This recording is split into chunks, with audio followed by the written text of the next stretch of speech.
السلام علیکم، کیا حال ہے آپ لوگوں کا؟ امید کرتی ہوں آپ لوگ خیر خیریت سے ہوں گے، ہنس رہے ہوں گے، مسکرا رہے ہوں گے اور آج کی ایپیسوڈ کا انتظار کر رہے ہوں گے۔ رمز جنون۔ وہ اس وقت سجدے میں تھا۔ دھوپ کی کرنوں میں نہایا ہوا وہ شخص کسی اور ہی دنیا سے آیا ہوا لگتا تھا۔ ڈرائیور کرتے ہوئے سیاہ لباس والے شخص کے ہاتھ سٹیئرنگ پر کپ کپائے تھے۔ وہ گاڑی روکے ونڈ سکرین سے باہر دیکھ رہا تھا۔ پتھریلی زمین پر وہ شخص خشوع و خضوع کی حالت میں لگتا تھا۔ دھوپ کی کرنوں سے روشن چہرے والا شخص زاویار خانزادہ لب بھینچے اسے ہی دیکھے جا رہا تھا۔ وہ شخص ہاتھ اٹھا کر دعا مانگ رہا تھا۔ اس شخص کا چہرہ آنسوؤں سے تر تھا۔ زاویار خانزادہ کا چہرہ تاریک ہونے لگا۔ لبوں پر دعائیں رقصاں ہوئی تھیں۔ جانے کیوں وہ خدا سے صرف اس شخص کی دعائیں رد ہونے کی دعائیں مانگنے لگا تھا۔ گہری تکان زدہ سانسیں لیتے وہ سیٹ کی پشت سے اپنا سر ٹکا گیا۔ وہ اس شخص کو زیادہ دیر نہیں دیکھ سکتا تھا۔ وہ اس انسان کو دیکھ کر حسد و رقابت کا شکار ہونے لگتا تھا۔ وہ گاڑی سٹارٹ کرتے اپنی گاڑی زن سے بھگا کر لے گیا۔ زاویار کی گاڑی کے جانے کے بعد التمش کی گاڑی زن سے آ کر رکی تھی۔ اب وہ سیٹ سے ٹیک لگائے بھیگی نگاہوں سے اسی شخص کو دیکھنے لگا تھا۔ نگاہوں سے ایسا منفرد منظر دیکھنے لگا جو زاویار خانزادہ کی آنکھوں میں چبھا تھا مگر التمش کی آنکھوں کو تقویت دے رہا تھا۔ وہ گاڑی سے اتر آیا تھا۔ شاہویر ملک کی سیدھ میں وہ گھٹنوں کے بل بیٹھ گیا۔ شاہویر ملک نے چہرے پر ہاتھ پھیرتے گردن ترچھی کرتے دیکھا۔ نگاہوں میں تعجب در آیا تھا۔ شناسائی کی کوئی رمق نہ تھی مگر دل تھا جو کھنچتا تھا۔ التمش پشتل کی نوک انگلیوں پر گھماتے ہوئے سامنے دیکھنے لگا۔ دھوپ آنکھوں میں چبھ رہی تھی اس لیے آنکھیں بھر آئی۔ وہ بار بار اپنی آنکھیں آستین سے مسل رہا تھا۔ مجھے لگتا ہے تمہیں یہاں سے چلے جانا چاہیے، یہ لوگ بہت خطرناک ہیں، التمش نے شاہویر کی طرف دیکھتے ہوئے کہا۔ آنکھیں آستین سے بے دردی سے رگڑی تھیں۔ اس نے مسکراتے ہوئے اچھا مشورہ دیا۔ اچھا شکریہ دوست، شاہویر نے کہتے ہوئے التمش کے کندھوں پر ہاتھ رکھا۔ دھوپ کی شدت تیز ہوئی، آنکھوں کی چبھن بڑھنے لگی۔ بالآخر یہ آنکھیں چھلک آئیں۔ وہ سورج کی کرنوں پر نگاہیں جمائے اب ان آنکھوں کو بہنے دے رہا تھا۔ رونے کے لیے جیسے بہانہ مل گیا تھا کوئی۔ شاہویر التمش کی آنکھوں سے بہتے آنسوؤں کو تعجب سے دیکھتا رہا، پھر سر جھٹکتے کھڑا ہوا تھا۔ دل کے سارے درد صرف ایک ہی وجود سے نتھی تھے، باقی سب کچھ بے معنی تھا۔ شاہویر اپنی جیپ کی طرف بڑھ گیا تھا۔ وہ جیپ سے رسی نکالے اس کا ایک سرا ٹائر کے ساتھ باندھ رہا تھا۔ التمش رخ پلٹے شاہویر کو دیکھنے لگا۔ پسٹل انگلیوں پر گھماتے وہ یکدم بے چین ہو گیا تھا۔ شاہویر نے رسی کا دوسرا سرا اپنی کمر سے باندھا تھا۔ وہ جیسے سمجھ ہی نہیں پا رہا تھا التمش کہ یہ شخص کیا کرنا چاہ رہا ہے۔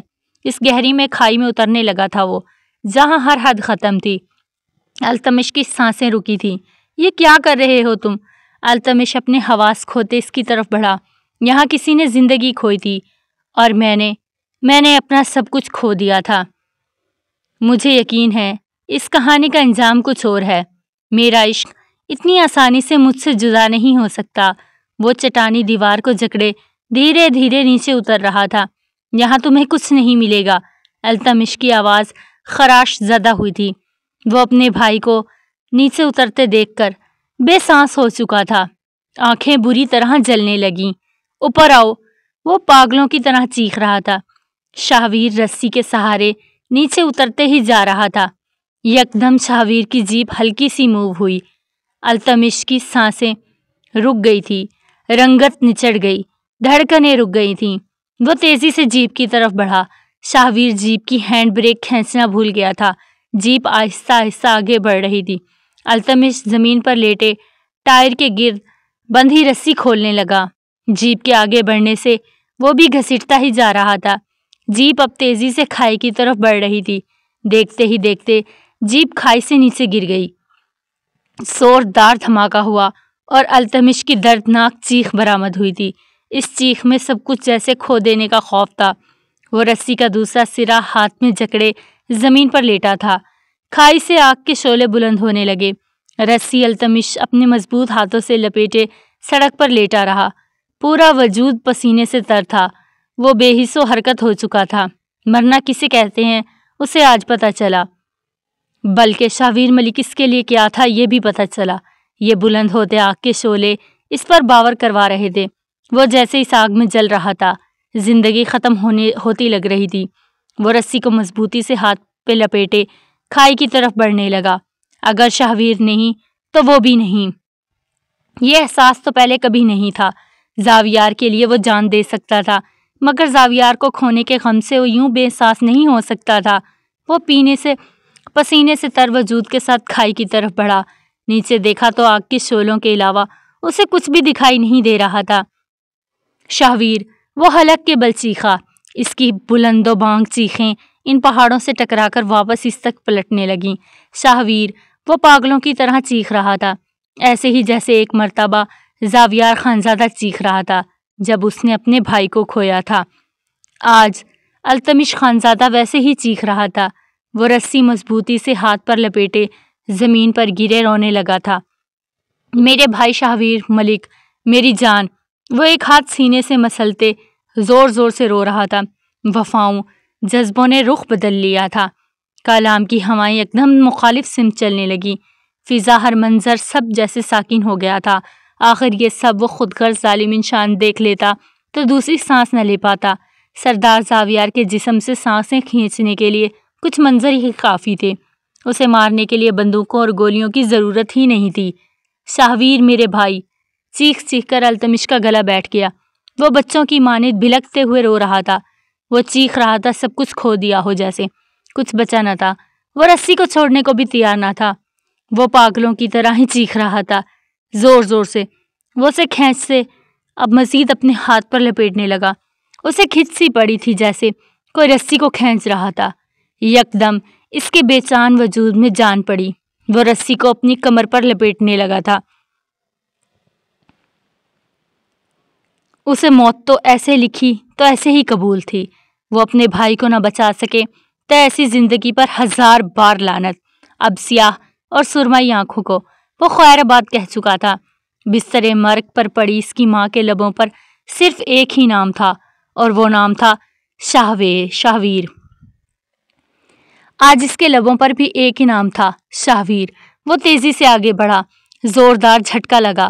وہ اس پتھریلی زمین پر منہ کے بل گرتا آگے کو گھسیٹتا چلا گیا۔ وہ کھائی کے سرے پر چٹان کو نہ تھامتا تو یہ کھائی میں اسے خود کو سمو لیتی تھی۔ وہ ایک ہاتھ سے چٹان کو جکڑے نیچے دیکھ رہا تھا۔ بالآخر اس کی آنکھوں نے زندگی کما لی تھی۔ شاہویر اسے رسی کے ذریعے نیچے لٹکا ہوا دکھائی دے رہا تھا۔ جیپ گرنے کی وجہ سے وہ ایک سائیڈ پر ہو گیا تھا۔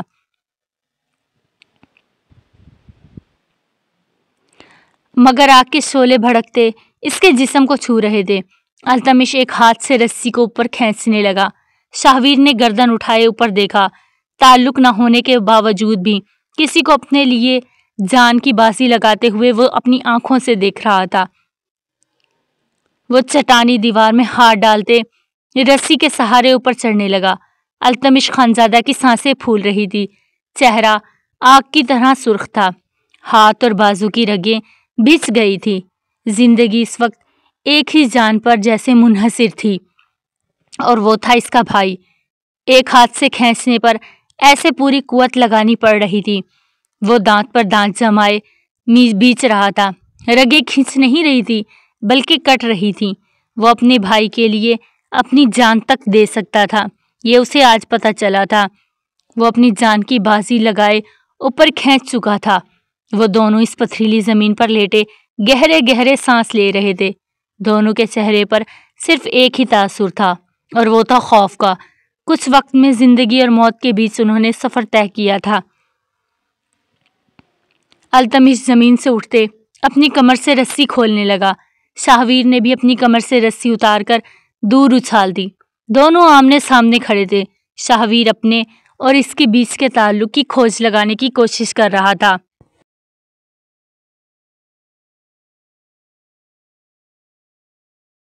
در آیا تھا، دل کا درد سامنے کھڑے شخص سے بھی نتھی ہونے لگا۔ یہاں سے چلے جاؤ، جس لڑکی کے لیے تم یہ سب کچھ کر رہے ہو وہ مر چکی ہے۔ التمش نے آگے بڑھتے پسٹل کی نوک شاہویر ملک کے سینے پر ٹھوکی۔ اگر میں زندہ ہوں تو وہ کیسے مر سکتی ہے؟ سکون سے کہا، مگر اپنی رندھی ہوئی آواز پر قابو نہ پا سکا تھا۔ کوئی اس لڑکی کے لیے موت کا لفظ استعمال کرے اور وہ پھر بھی سانس لے، آسان تھوڑی تھا۔ جس لڑکی کے ساتھ سانسیں وابستہ تھی، اس کے مرنے کا سن کر وہ کیسے سکون سے رہ سکتا تھا؟ یہ سب کتابی باتیں ہیں۔ وہ زندہ ہے تو وہ بھی اس لیے زندہ ہے، وہ مر چکی ہے اور یہی سچ ہے۔ التمش اب شاہویر ملک کی پیشانی پر اپنی پسٹل کی نال رکھ گیا۔ اگر مجھے مارنا تمہارے لیے اتنا آسان ہوتا تو تم مجھے کبھی بھی نہ بچاتے۔ وہ ابھی تک پرسکون کھڑا تھا۔ میری ساری وفائیں، میری زندگی صرف اور صرف میرے خان کے نام۔ اگر تم نے میرے خان کی زندگی سے اس لڑکی کو دور کرنے کی کوشش کی تو شاہویر ملک یاد رکھنا میں تمہیں مار دوں گا۔ وہ غرایا، وفا نبھانے والے یوں سرے عام وفاؤں کا پرچار نہیں کرتے، وفائیں چپکے سے نبھائی جاتی ہیں۔ تم اگر اپنے خان کے وفادار ہو تو یہ تمہیں چیخ چیخ کر کہنے کی ہرگز ضرورت نہیں ہے۔ التمش کا چہرہ سرخ پڑنے لگا۔ پستول کی نال شاہویر ملک کی پیشانی پر جیسے مضبوط ہونے لگی۔ شاہویر پسٹل کی نال اپنی پیشانی سے ہٹائے کھائی کی طرف بڑھا، پاؤں نیچے لٹکائے وہ بیٹھ گیا تھا۔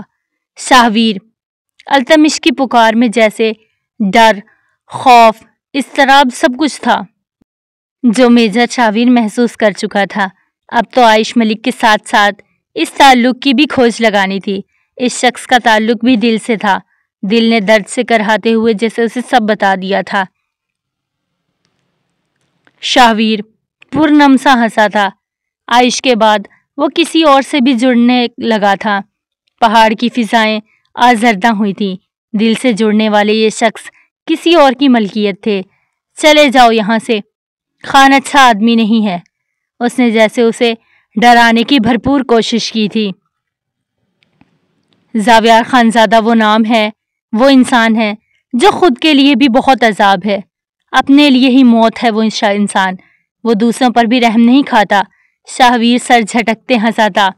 وفا کا دم بھی بھرتے ہو اپنے خان سے اور اس کے بے وفائی بھی کرتے ہو۔ التمش کا چہرہ تاریک ہوا، لب بھیجے۔ تم فیصلہ کرو تم کس کے ساتھ ہو۔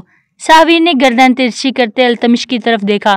تم میرے کچھ نہیں ہو، خان ہی میرا سب کچھ ہے۔ التمش نے اپنی بات پر زور دیا، لہجے میں طیش تھا۔ سچ بولنے کے لیے زور نہیں لگانا پڑتا، سچ آنکھوں میں دکھائی دیتا ہے۔ تمہاری آنکھوں میں سچ کے سوا سب کچھ ہے۔ شاہویر التمش کے مدِ مقابلان کھڑا ہوا۔ دونوں ایک دوسرے کی آنکھوں میں آنکھیں ڈالے کھڑے تھے۔ میرا ایک ہی بھائی ہے، مجھے لگتا ہے وہ تمہارے ہی جیسا دکھتا ہوگا۔ دھوپ میں چلنے والی یخ بستہ ہوائیں یکدم ساکن ہو گئیں، بالکل راز سے پردہ اٹھنے والا تھا۔ التمش کی آنکھیں بہنے لگیں، مضبوط مرد کپ کپانے لگا تھا۔ شاہویر ملک ان بہتے آنسوؤں میں اس تعلق کی کھوج میں لگا گیا۔ بے نام تعلق کو نام مل گیا۔ اب وہ دونوں بھائیوں کی آنکھوں سے آنسو ہی بہہ رہے تھے۔ تو میرے کچھ نہیں لگتے شاہویر اشیر ملک، جس انسان کا نام تمہارے نام کے ساتھ لگتا ہے اس کا قتل مجھ پر واجب ہے۔ التمش پھینکارا، یعنی تم میرے بھائی ہو؟ شاہویر ملک کی سانسیں اٹک گئی تھی۔ میں تمہارا بھائی نہیں ہوں۔ پسٹل کا دستہ پوری قوت سے شاہویر ملک کے اس نے سر پر دے مارا تھا۔ خون کی دھار شاہویر ملک کے سر سے ہوتی اس کے چہرے پر گرنے لگی۔ تم میرے بھائی ہو؟ شاہویر ملک کے لہجے میں اب یقین آیا۔ خون کی دھار شاہویر کی سفید شرٹ کو داغدار کرنے لگی۔ نہیں ہوں تمہارا بھائی، اگر ہوتا تو تمہارا یہ خون نہیں بہتا۔ التمش نے استہزائیہ مسکراتے ہوئے شاہویر کا گال تھپ تھپایا۔ تم میرے بھائی ہو؟ شاہویر اسے بازو سے کھینچ کر اپنے گلے سے لگا گیا۔ التمش جھٹپٹ آیا۔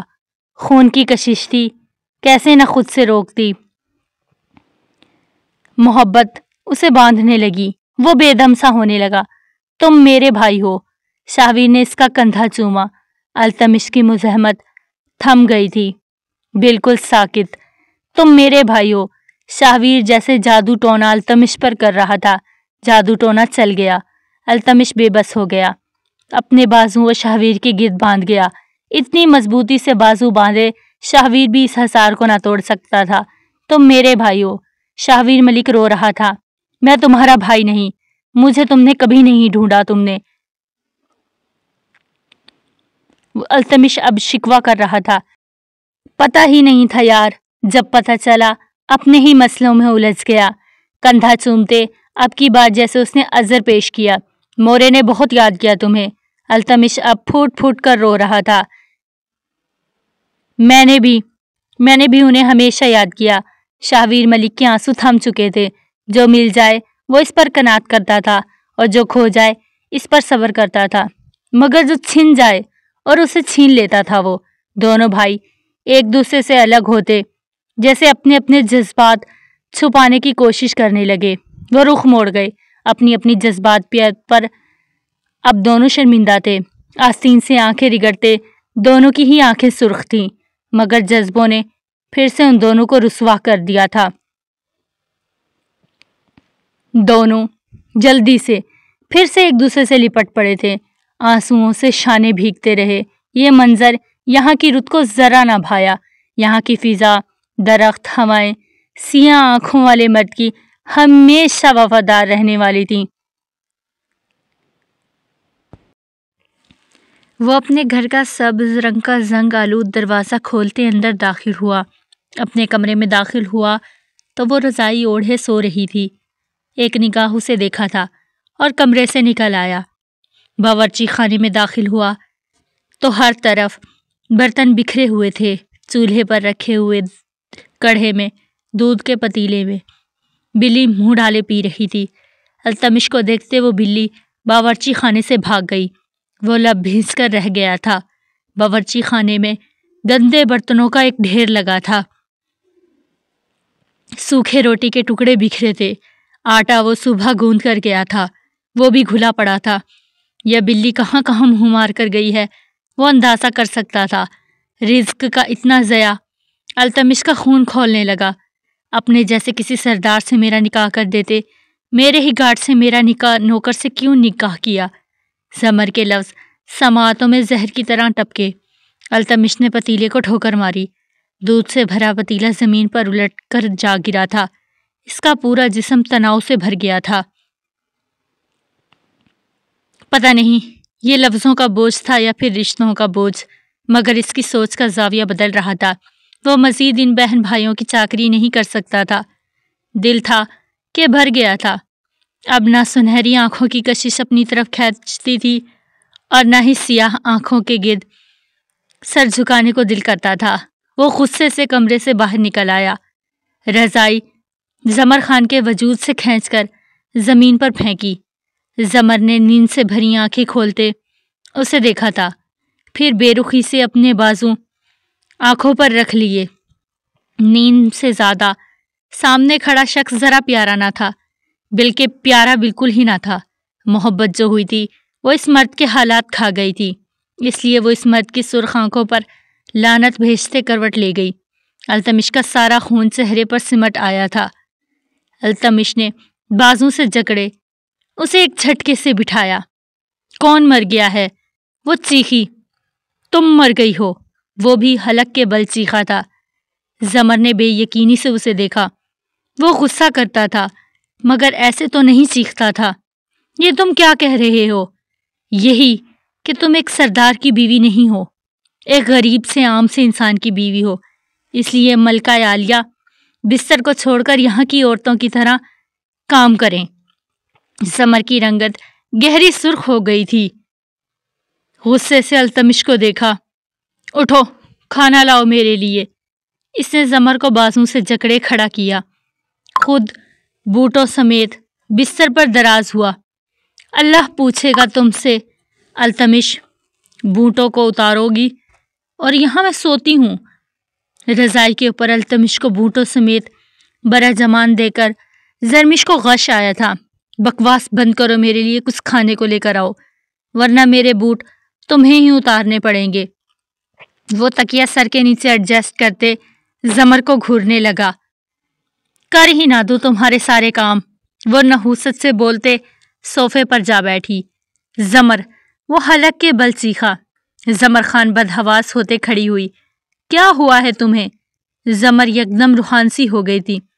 شوہر بن گیا ہوں میں تمہارا، اور کیا ہونا ہے مجھے؟ وہ طنزیہ ہنسا تھا۔ اس سے پہلے کیا تھے؟ زمر نے روندھے ہوئے گلے سے پوچھا۔ عاشق تھا تمہارا، مگر تم اس قابل نہیں کہ تم سے محبت بھی کی جائے۔ وہ یکدم یہ کہہ کر تکیے میں منہ دے گیا تھا۔ تم بھی اس قابل نہیں ہو کہ تمہارے ساتھ 1 منٹ بھی رہا جائے، اس لیے جا رہی ہوں میں۔ التمش کو دھمکی دی تھی۔ جا سکتی ہو تم، دروازہ کھلا ہے۔ زمر خان اس کے جواب پر بے یقین ہوئی تھی۔ میں چلی جاؤں گی التمش، میری شکل کو دیکھتے تک ترسو گے تم۔ زمر کا گلا بیٹھنے لگا۔ وہ یوں ہی تکیے میں منہ دیے پڑا رہا تھا۔ اس کی کسی دھمکی کا کوئی اثر نہیں ہوا تھا۔ زمر خان کی مٹھیاں بھیج گئی تھی، مارے تیش کے وہ کانپنے لگی تھی۔ وہ مڑتے ہوئے اپنی چادر صوفے سے اٹھائے اوڑھتے ہوئے کمرے سے نکل آئی تھی۔ پہاڑوں پر پھوٹتی سیاہ سیاہی کو دیکھتے وہ بھیگی آنکھوں سے دیکھا۔ دروازے تک جاتے اس کے قدم رکے تھے۔ وہ کہاں جائے گی؟ وہ اپنی چادر سے اپنی آنکھیں بے دردی سے رگڑ گئی تھی۔ اس گھر کے علاوہ کوئی ٹھکانہ بھی نہیں تھا۔ مڑ کر اپنے کمرے کے بند دروازے کو دیکھا۔ وہ اس کے پیچھے نہیں آیا تھا۔ وہ بے یقین تھی۔ تکلیف ہی تکلیف اسے محسوس ہوئی۔ محبت کے سارے دعوے سارے کے سارے ہی خاک ہو گئے۔ وہ غریب مرد ہی نہیں، عام مرد بھی ثابت ہوا تھا۔ زمر خان نے دروازے کو کھول کر زور سے بند کیا کہ وہ اس کے پیچھے آئے گا۔ اسے یقین تھا۔ کھڑے کھڑے اس کی ٹانگیں شل ہو گئیں، مگر اس نے نہیں آنا تھا اور وہ نہیں آیا تھا۔ وہ آہستگی سے دروازے کو کنڈی لگائے دبے پاؤں گل مکئی کے کمرے کی طرف بڑھ گئی تھی۔ کمرے میں بچھی چارپائی کے گرم بستر پر لیٹتی وہ پھوٹ پھوٹ کر روتی تھی۔ بے عزتی کے احساس سے اس کا پورا جسم کانپ رہا تھا۔ رگ و پے میں جیسے چونٹیاں سی رینگ رہی تھی۔ عورت تب تک مرد کو چھوڑنے کی دھمکیاں دیتی ہے جب تک وہ ڈرتا ہے۔ جب مرد کے دل میں عورت کو کھونے کا خوف ہی نہ رہے، عورت کی حیثیت سمجھو ردی ہوئی، اور ایسے لگتا تھا وہ بھی اب ردی ہو گئی تھی۔ کم مائیگی کے احساس سے زمر کا رواں رواں جلنے لگا۔ آگے پیچھے روتے ہوئے وہ چیخی تھی۔ آج منہ پر ہاتھ رکھے ہوئے تھی۔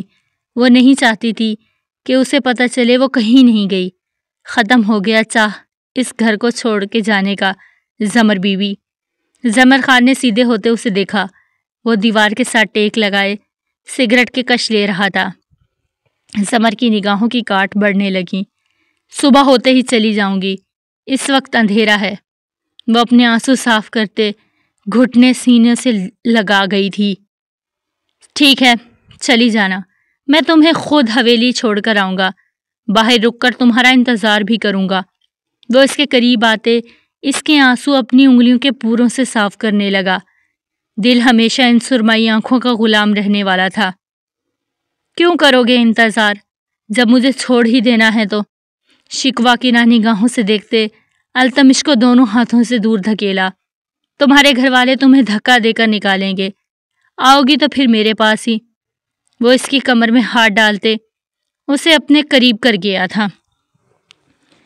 زمر خان کی آنکھوں کی سرخی بڑھی تھی۔ کب تک مجھے میرے ماضی کے تانے دیتے رہو گے؟ یہ کیسی محبت ہے تمہاری؟ وہ التمش کی گردن اپنے ناخنوں سے بے دردی سے کھروچ چکی تھی۔ لمبی لمبی سرخ خراشیں اب التمش کی سفید رنگ گردن کا حصہ تھی۔ اگر محبت نہ کرنا ہوتا تو یہ لمبے لمبے ناخن ابھی تک کٹ چکے ہوتے۔ وہ اسے اپنے مزید قریب کر گیا تھا۔ زمر خان کی دھڑکنیں اس کے سینے میں بجنے لگی۔ اتنی محبت کرتا ہوں تم سے، میں تمہارے قریب آ جاؤں تو غسل فرض کر لیتی ہوں مجھ پر۔ لہجہ گھمگیر مخمور ہوا۔ لعنت ایسی محبت پر، تم جیسا ہر مرد رات کو جتاتا ہے۔ اب کی بار اس نے التمش کا گال نوچا تھا۔ اس بار ناخن کاٹ ڈالوں گا زمر، کنٹرول کرو اپنے ہاتھوں کو۔ وہ اسے تکیے پر بیٹھتے اس پہ حاوی ہوا۔ خبردار مجھے چھوا بھی دو، سر پھاڑ ڈالوں گی تمہارا۔ میں پوری تمہاری ہوس نہیں پوری کر سکتی۔ مجھ سے اب کوئی بھی امید نہیں رکھنا تم کہ میں تمہیں برداشت کروں گی۔ وہ غرائی تھی۔ التمش کا سارا خمار بھگ سے اڑا تھا۔ تم جیسی بدتمیز بیوی دوسرے دن ہی اپنے میکے جا بیٹھتی ہے۔ کسی سردار سے شادی ہوتی، زبان کاٹ کر تمہاری واپس حویلی بھیج دیتا۔ وہ اس کے اوپر سے اٹھتے درشتگی سے کہتے بولا، اگر وہ سردار ہوتا تو میں اس کے سامنے کبھی زبان نہ کھولتی۔ میری زبان انسان کی حیثیت کے سامنے ہی کھلتی ہے۔ التمش کے پورے وجود میں جیسے آگ سی بھر گئی تھی۔ ہاتھ اور کنپٹی کی نسیں ابھری تھی۔ زمر انہیں دیکھتے بے رخی سے اپنا منہ پھیر گئی تھی۔ دل خوف سے دھڑکا تھا، مگر اتنا اپنا خوف مجال ہے چہرے پر آنے دیا ہو۔ اٹھو، کھانا بناؤ۔ التمش کے لہجے میں ایسی کاٹ تھی کہ زمر خان اسی لمحے چرپائی سے اٹھتے باہر نکل گئی تھی۔ باورچی خانے میں آتے زمر خان دھک سے رہ گئی تھی۔ الامان باورچی خانے کا ایسا حشر دیکھ کر وہ دل پر ہاتھ رکھ گئی تھی۔ اسی لمحے گل مکئی کی اسے یاد بہت آئی تھی۔ دوپہر سے وہ خود بھی بھوکی تھی۔ اسے لگا تھا التمش آ کر بنا دے گا۔ پتہ نہیں اسے کیا ہوا تھا۔ زمر کی آنکھوں سے آنسوؤں کی برسات ہوئی تھی۔ وہ فراق کے دامن سے بار بار اپنی آنکھ اور ناکیں پوچھتے بکھرتے باورچی خانے کو دیکھ رہی تھی۔ وہ کیسے اس باورچی خانے کو صاف کرے گی؟ اس کی جان نکل رہی تھی یہی سوچ سوچ کر۔ وہ باورچی خانے کے دروازے کے بیچ آن کھڑا ہوا تھا۔ یہی حرکت کسی کے سامنے کرو گی؟ فراق کے دامن سے کون ناک اور آنکھیں پوچھتا ہے؟ جواب دو۔ وہ تو بھڑک ہی گیا تھا۔ دام اٹھتا تو اس کا دودھیا جسم عیاں ہونے لگتا تھا۔ تم مر جاؤ، مجھے کسی کے سامنے ایسے نہ بھیجو۔ دوپٹہ سینے سے سرک جائے تمہیں حق ملکیت کا بخار چڑھنے لگتا ہے۔ تمہاری جو یہ غیرت اور انا ہے یہ جوش مارنے لگتی ہے۔ دو بدو جواب دیتے وہ زمین سے روٹیوں کے ٹکڑے اٹھا کر اکٹھے کرنے لگی۔ مورے اور گل مکئی کے ہوتے کبھی رزق کا اتنا ضیاع نہیں ہوا تھا۔ سوکھی روٹیوں کو گوشت کے شوربے میں ڈبو کر مورے اتنے مزے کی ڈش تیار کرتی تھی کہ انسان انگلیاں چاٹتا رہ جاتا تھا۔ گل مکئی بھی ایسے ہی کرتی تھی۔ اوہوں، غریب آدمی، وہ سر جھٹکتے دبی آواز میں بڑبڑائی۔ ایک تم ہو جسے کسی کام کی تمیز نہیں، تمہیں پتہ ہی نہیں ہے کہ عورت گھر کیسے سنبھالتی ہے۔ وہ پیڑھی کھینچ کر بیٹھ گیا تھا۔ میں ایسی ہی تھی۔ مجھ سے نکاح کرنے کے لیے تم ہی مرے جا رہے تھے۔ میں کسی اور کی نہ ہو جاؤں، کبھی تمہارا یہی نائٹ میئر تھا۔ وہ تو ابھی بھی ہے، التمش آہستہ آہستہ دبی آواز میں بڑبڑایا تھا۔ زمر خان کو گہری نگاہوں سے دیکھنے لگا۔ اس عورت کو پا کر بھی اسے کھونے کا ہی خوف تھا۔ آج بھی وہ کسی اور کی نہ ہو جائے، وہ خوف زدہ تھا۔ اپنی حیثیت کے آگے اس کا حق چھوڑنا پڑنے لگا تھا۔ وہ روٹی سے رومال سے مٹی صاف کر رہی تھی جو کافی حد تک مٹی میں جذب ہو چکا تھا، مگر چکنائی ابھی بھی تھی۔ اسے روٹیوں کے رومال سے زمین صاف کرتے دیکھ کر التمش کا جبڑا بھیجے گئے تھے۔ چاند آسمان پر ہی چمکتے اچھے لگتے ہیں۔ اسے چمکنے کے لیے کھلا آسمان چاہیے ہوتا ہے۔ چھوٹے سے آنگن میں چاند کا کیا کام؟ برباد کر دیا ہے تم نے مجھے۔ وہ اس کے ساتھ پیڑھی پر بیٹھی اپنے آنسو صاف کرنے لگی۔ بہت غرور ہے تمہیں اپنی خوبصورتی پر۔ وہ تلخی سے مسکراتے ہوئے زمر خان کی طرف دیکھنے لگا۔ مجھے غور سے دیکھو التمش، کیا میں یہ سب کرنے کے لیے بنی ہوں؟ کیا تم میرے ساتھ زیادتی نہیں کر رہے؟ وہ روندے ہوئے لہجے میں سوال کر رہی تھی۔ نہ چاند پر غرور اچھا لگتا ہے اور نہ ہی تم پر۔ وہ زمر کی کمر میں ہاتھ ڈالتے اسے اپنے قریب کر گیا تھا۔ کیوں؟ کیونکہ چاند اور تم میں داغ ہے۔ التمش کی بات پر وہ برف ہوئی تھی۔ ٹھنڈی یخ داغ زمر خان کے لب کپ کپائے تھے۔ میں نے تمہاری زندگی برباد نہیں کی زمر، تمہیں صرف پانے کے لیے میں نے چاہ کی تھی، کیونکہ میں چاہ ہی کر سکتا تھا، مگر اگر وہ تم سب کچھ نہ کرتی کبھی میرا مقدر نہ بنتی۔ التمش کی بات پر زمر خان کی رنگت سرخ مانند پڑنے لگی۔ کاش وہ یہ سب نہ کرتی۔ خود سے شکوے بڑھنے لگے۔ ایسی ہی تکلیف پہنچتی ہے مجھے سمر، جب تم مجھے ردی ہونے کا احساس دلاتی ہو۔ تم نے مجھے احساس کمتری میں مبتلا کر دیا ہے۔ میں ہر اس انسان سے حسد کرتا ہوں جس کے پاس وہ سب ہے جس پر تم مرتی ہو، یعنی ایک کاغذ کے ٹکڑے۔ وہ اپنی جیب سے نوٹوں کی 1000 والی گڈی نکالتے ایک سائڈ پر رکھ گیا۔ چولہے میں آگ جلاتے وہ نوٹوں کی گڈی اس آگ کے سپرد کرنے لگا۔ کیا کر رہے ہو التمش؟ زمر خان نے بدحواس ہوتے نوٹوں کی گڈی کو آگ سے پکڑا تھا۔ پاگل ہو گئے ہو تم؟ اس کا ہاتھ جل گیا تھا۔ وہ پرواہ کیے بغیر ان نوٹوں سے سالم نوٹ علیحدہ کر رہی تھی۔ التمش ڈبڈبائی آنکھوں سے اسے دیکھنے لگا۔ اس عورت کی محبت مادہ پرست تھی اور اس کی محبت یہ عورت۔ تمہیں احساس نہیں ہے التمش؟ تم نے کبھی کچھ بھی بہتات میں نہیں دیکھا۔ میں نے دیکھا ہے۔ جو چیزیں انسان پا کر کھو دے وہ کتنی قیمتی ہوتی ہیں۔ تم کبھی نہیں جان سکتے کہ میں نے کیا کھویا ہے۔ وہ اس کی طرف دیکھتے بھیگے لہجے میں بولی تھی، تم اس پر شکر ادا کیوں نہیں کرتی جو تم نے پایا ہے؟ کس بات کا تشکر کروں؟ اس مٹی کے گھر کا، لکڑی سے جلتے اس چولہے پر تشکر کروں؟ یہ سارا دن بجلی کے بغیر گزار دینے پر شکر کروں؟ مہینے بعد تم مجھے 10,000 کی شاپنگ بھی نہ کروا سکو، اس بات پر شکر ادا کروں؟ میرے بچے اس گھر میں پلے بڑھیں گے، اس بات کا شکر ادا کروں؟ وہ لفظوں سے اس کا منہ لال کر رہی تھی۔ التمش اپنے گالوں پر اس کے تھپڑ محسوس کر رہا تھا۔ وہ گردن جھکا گیا تھا۔ کسی نے اس کی روح پر کوڑے برسا دیے ہوں جیسے۔ خودکشی جائز ہوتی تو وہ ضرور کرتا۔ اس عورت کو پا کر تو تشکر اسے بھی نہیں کرنا آیا تھا۔ جب سے اس عورت کو پایا تھا، غرور کی جگہ ملال اس کی قسمت کا حصہ بن گیا تھا۔ وہ دونوں ہی ناشکری کے اعلیٰ مقام پر کھڑے تھے، اور جن نعمتوں کا شکر ادا نہ کیا جائے انہیں قسمت کی ستم ظریفی چھین لیتی تھی۔ جلد ہی بدقسمتی ان دونوں کے آنگن میں بھی اترنے والی تھی۔ التمش ان سوکھی روٹیوں کے ٹکڑوں کو کھٹے کرتے پاس پڑی دیگچی میں ڈال رہا تھا جس میں بکرے کا شوربہ پڑا تھا۔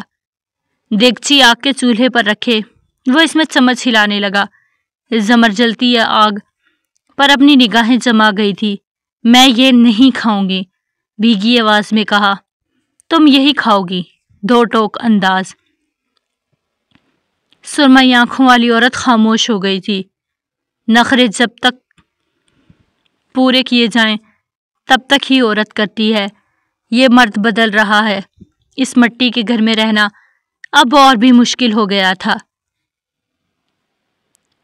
اس کے گرد کتنے ہی گارڈز کھڑے تھے۔ شیشے کے اس محل سے باہر برستی برف دکھائی دے رہی تھی۔ وہ نرم مخملی صوفے پر بیٹھے اپنا پاؤں آگے کر گیا تھا۔ اس کے قدموں میں آدھی ادھوری لباس میں ایک خوبصورت سی لڑکی بیٹھی اسے شوز پہنا رہی تھی۔ وہ زور زور سے ہنستے صوفے کی سطح پر سر ٹکا گیا تھا۔ وہ نازک سی لڑکی اب اس کے پیچھے آن کھڑی ہوئی تھی۔ وہ اس کے گولڈن بالوں میں برش کر رہی تھی۔ وہ کھڑا ہوا تو وہی لڑکی اب اس کے بازوں پر ریسٹ واچ باندھنے لگی۔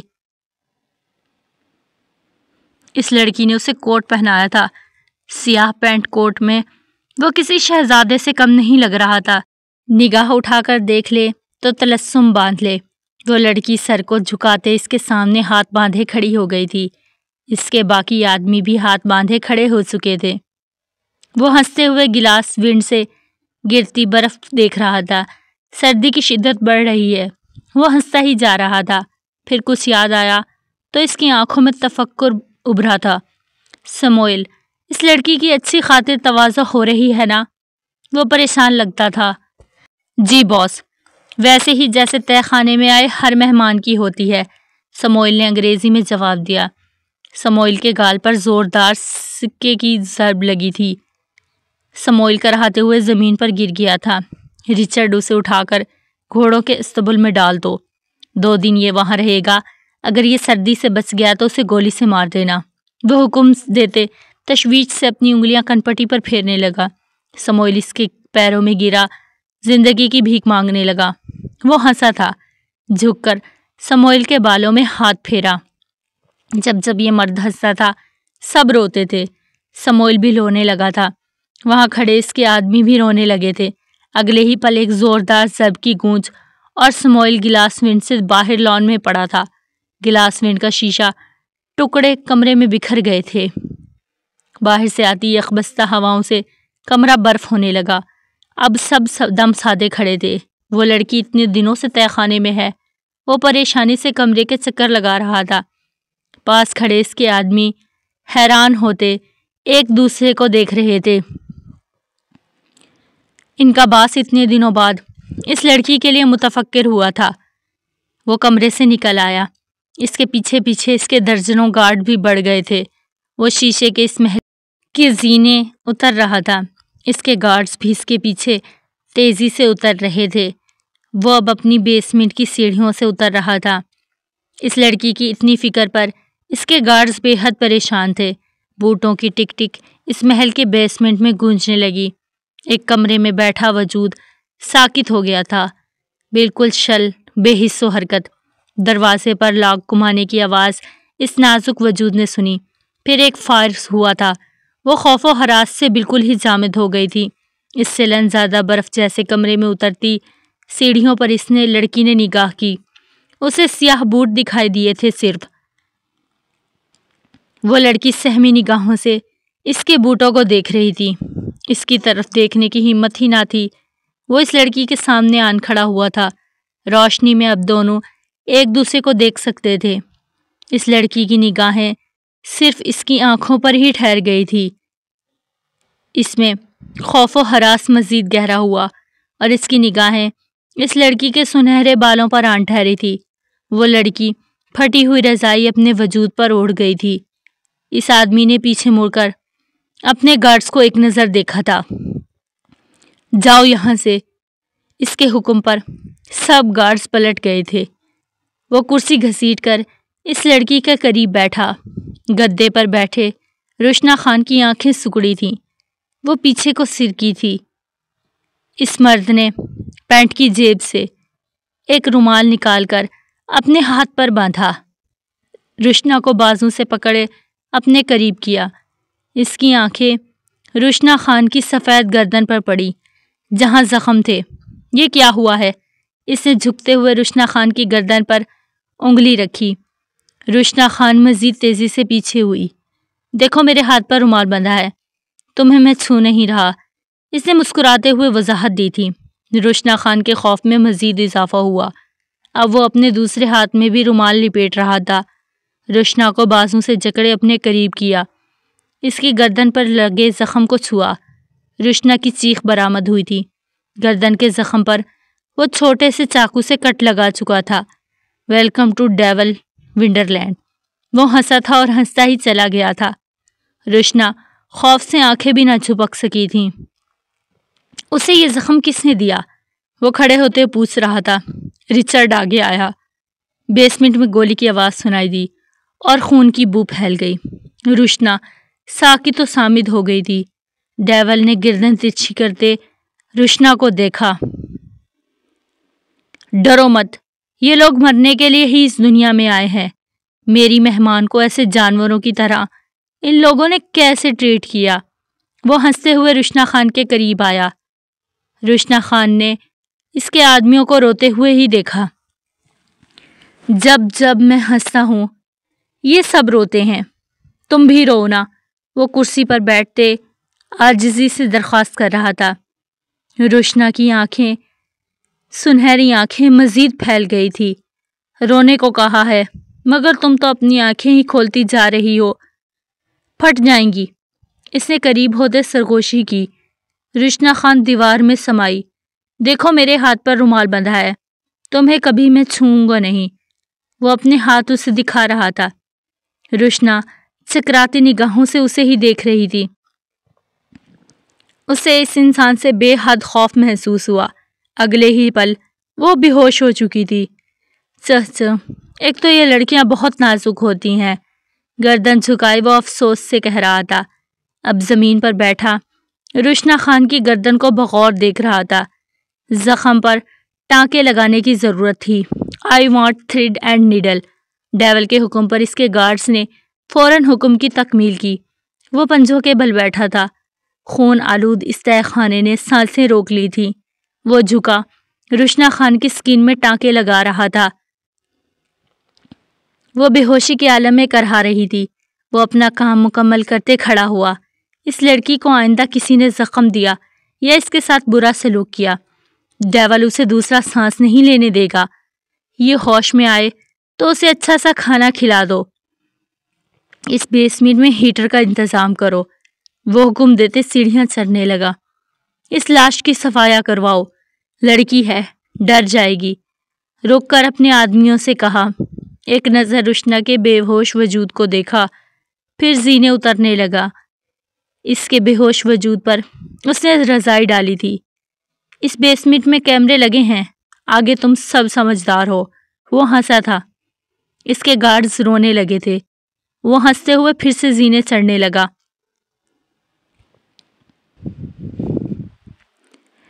عائش پھٹی پھٹی نگاہوں سے اسے دیکھ رہی تھی۔ سیاہ شلوار قمیض پہنے وہ سجدے میں تھا۔ یہ شخص سجدے کیوں کر رہا تھا؟ فرعون کیوں خدا کے سامنے جھکنے لگا؟ وہ لب کاٹنے لگی۔ صوفے پر بیٹھی وہ بغور زاویار کو ہی دیکھ رہی تھی۔ وہ بات اٹھا کر دعا مانگ رہا تھا۔ عائش اپنی نگاہیں پھیر گئی تھی۔ معصومیت کی حد تو اس انسان پر ختم ہوتی تھی۔ وہ لب کاٹنے لگی۔ وہ دعا مانگ کر اس کے پاس آن بیٹھا تھا، اس کے پنجوں میں، قدموں کے بل اس کے پنجوں میں بیٹھا۔ پتہ ہے میں نے اتنے عرصے بعد نماز کیوں پڑھی ہے؟ وہ اس کے ہاتھ پکڑے پوچھ رہا تھا۔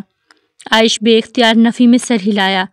ایسا نہیں ہے میں نماز نہیں پڑھتا، مسجد میں نماز پڑھتا ہوں۔ وہ جھوٹ بول رہا تھا، وہ جانتی تھی۔ تمہیں مجھ پر یقین نہیں ہے؟ زاویار کی آواز میں مایوسی در آئی۔ اصل میں ایسا انسان ہوں جو نفرت اور محبت، عبادت دل کی گہرائیوں سے کر سکتا ہے۔ صرف سجدہ کر لینے سے تو نماز نہیں ہوتی، نماز تو اپنے رب سے ملاقات کرنے کا سبب بنتی ہے۔ پھر میں کیسے آدھی ادھوری ملاقات کروں، سوتے جاگتے عبادت کروں؟ میرا یقین کرو آج دل سے نماز پڑھی ہے۔ عائش کی ہتھیلیاں سلاتے وہ گردن جھکائے ہوئے کہہ رہا تھا۔ آج میں نے ایک شخص کو دیکھا، وہ مجھے دعائیں مانگتے ہوئے اچھا نہیں لگا۔ جی کیا اس کی ساری دعائیں لبوں پر آنے سے پہلے ہی چھین لوں۔ اس لیے رب سے آج میں نے یہی مانگا ہے، جو اس نے مانگا وہ اسے کبھی نہ ملے۔ عائش متحر نگاہوں سے دیکھنے لگی۔ دعا مانگی بھی تو کیا مانگی؟ یہ عجیب مرتا، کسی کی دعائیں رد ہونے پر اتنا تردد۔ یہ انسان کبھی نہیں سدھر سکتا تھا۔ پتہ نہیں اب کون سا انسان اس ظالم شخص کے ہتھے چڑھ گیا تھا۔ وہ اس انجان شخص کی سلامتی کے لیے دعائیں کرنے لگی۔ تقدیر مسکرانے لگی۔ وہ اپنا ہاتھ زاویار کے ہاتھوں سے چھڑواتے ہوئے کھڑی ہوئی تھی۔ وہ بھی کھڑا ہو گیا تھا۔ عائش کو وہ بازو سے جکڑے اپنے قریب کر گیا۔ وہ اس کے سینے سے آن ٹکرائی تھی۔ چلو تم بھی وضو کرو، ساتھ مل کر اس انسان کی دعائیں رد ہونے کی دعائیں مانگتے ہیں۔ عائش کو اس وقت زاویار بالکل پاگل سنگی لگا تھا۔ خدا سے بد دعاؤں سے زیادہ دعائیں کرتا ہے۔ اس شخص کے لیے بد دعا مانگنے سے اچھا ہے خود کے لیے دعا کر لے۔ وہ عائش کی بات پر مسکرایا۔ یعنی تم نے مجھے آج تک بد دعائیں دی، وہ اسی لیے قبول نہیں ہوئی کیونکہ تم نے کبھی خدا سے خود کے لیے دعا ہی نہیں کی تھی۔ عائش سٹل گنگ شددر ہوئی۔ ٹھیک ہی تو کہہ رہا تھا مقابل، اس نے آج تک خود کے لیے دعا نہیں کی تھی۔ اس کا سارا زور زاویار کو بد دعا دینے پر ہی اترتا تھا، اس لیے وہ آج تک اس ظالم کی قید میں تھی۔ نہ جانے میں انجانے میں زردار زاویار خانزادہ خود پر وہ یہی ظلم کر چکا تھا نا۔ وہ خود کے لیے ظالم۔ کمرے کے در و دیوار اس مرد کو خود ترسی نگاہوں سے دیکھنے لگے۔ کیا پتے کی بات بتا گیا تھا؟ وہ عائش کی طرف دیکھتے کہہ رہا تھا، جہنم ہو یا جنت، ہم دونوں کا مقدر ایک سا ہے۔ خدا اگر میری دعائیں قبول نہیں کرے گا تو تمہاری دعائیں بھی قبول نہیں کرے گا۔ وہ کہتے صوفے سے ٹیک لگا گیا تھا۔ عائش کی رنگت زرد ہو گئی تھی، وجود حرکت کرنے سے قاصر رہا۔ وہ نچلی رنگت کے ساتھ زمین پر بیٹھتی چلی گئی، منہ پر ہاتھ رکھے وہ ہنستا ہی چلا گیا۔ ان دونوں کا بخت مایوس تھا، وہ جانتا تھا، مگر کوئی اور نہیں جانتا تھا۔ جاری ہے ایپیسوڈ۔ اللہ حافظ۔